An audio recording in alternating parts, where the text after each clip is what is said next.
Cowboys quarterback who still doesn't have a contract extension. He's been franchised by the Dallas Cowboys.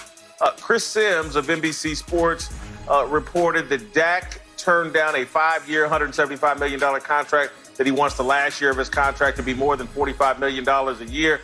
Adam Schefter, Ian Rappaport, some of the more credible NFL reporters are somewhat shooting down Chris Sims' report.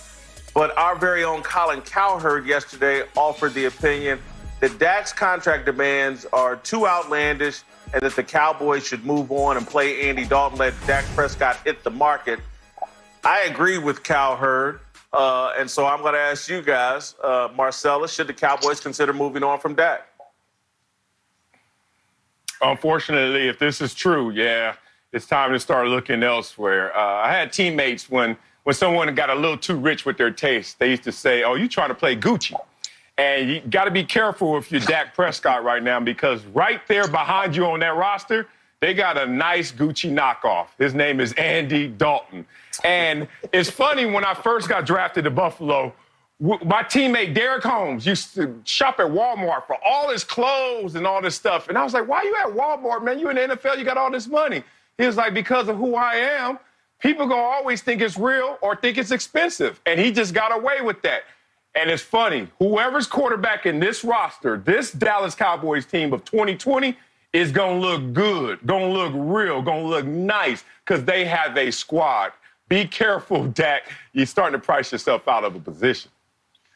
I don't think it's time for them to prioritize moving on from Dak Prescott yet. I think you got to understand possibly what the offers are here. If you're talking about he was offered roughly $175 million over 5 years, guys, it comes down to guarantees. Because to sit there and put out there in the media that this makes him the highest paid quarterback is very misleading. Why? Because you and I both know, Mr. Marcellus, if you say 175 without saying that very magical word at the end, guaranteed, you don't know what you're making. Right? It could be $35 million a year. If he's guaranteed 35 the whole way, take it.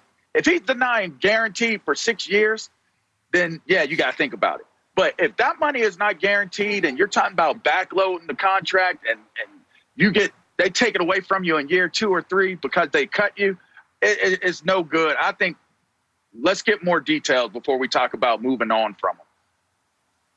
Look, I think that this is part of the attack on Dak Prescott from Jerry Jones and Stephen Jones that I've been saying has been coming and coming.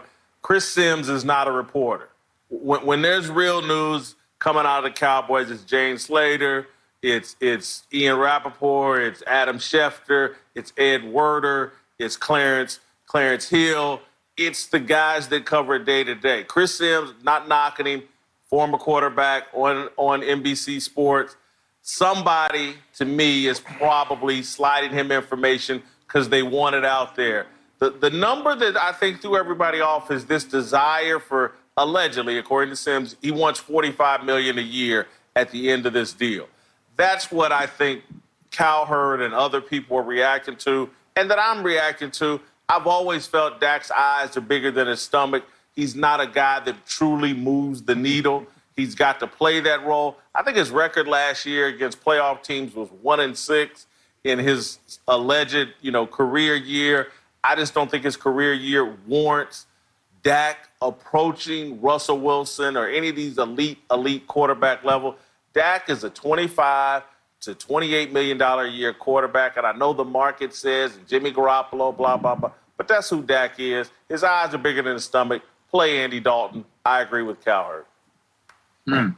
Look, you don't have to be a reporter to break some real news. I found out that when I broke the Jim Harbaugh news about him going to Michigan, it was just my homeboy who saw the contract send me a text. He was like, look, I know where he's going. All of a sudden the world came. Marcellus doesn't know anything. Yeah, I did. I knew it before all y'all did. I don't know what channels y'all were going on, but sometimes it comes from places you don't expect. And to your point of $45 million, even that number, which sounds absurd right now, let's rewind time. 2 years ago, when Jimmy G was the highest paid quarterback after only 7 starts, and he was making $27 million. Now we're already at $35 million with Russell Wilson, and that's in 2 years. So now you're saying a 5-year deal And in 2 years, they jump up $8 million. So let's say 2 more years, they go up 8. 2 more years, you go up 16. And then you still got 4 more, $20 million. Potentially, if Patrick Mahomes is still doing him, $55 million might be the quarterback number using the numbers of the past as precedent. If I'm Dak Prescott, if I'm CAA, I'm sitting there like, we could be looking at a ceiling of 55, and you want me to sign on the dotted line right now at 45? That's the only argument I can hear from their side. And that's why I just say, I end my argument by saying, guarantee the 5-year contract at $175 million, and you got a deal. That's $35 million a year. If you got a problem with getting $35 million a year guaranteed to you because that's off pace with the current market, then you got to consider moving on. Listen, Dak's an average quarterback who should be thankful if he makes $30 million a year. Oh, anything man. above that, somebody needs to be fired. But we're going to keep it moving. We're going to talk some NBA. We're going to react to our extended interview yesterday with Isaiah Thomas. Isaiah had some tremendous things to say. Rick Bucher watched it all. He's going to join us. We're going to find out if Rick is buying that.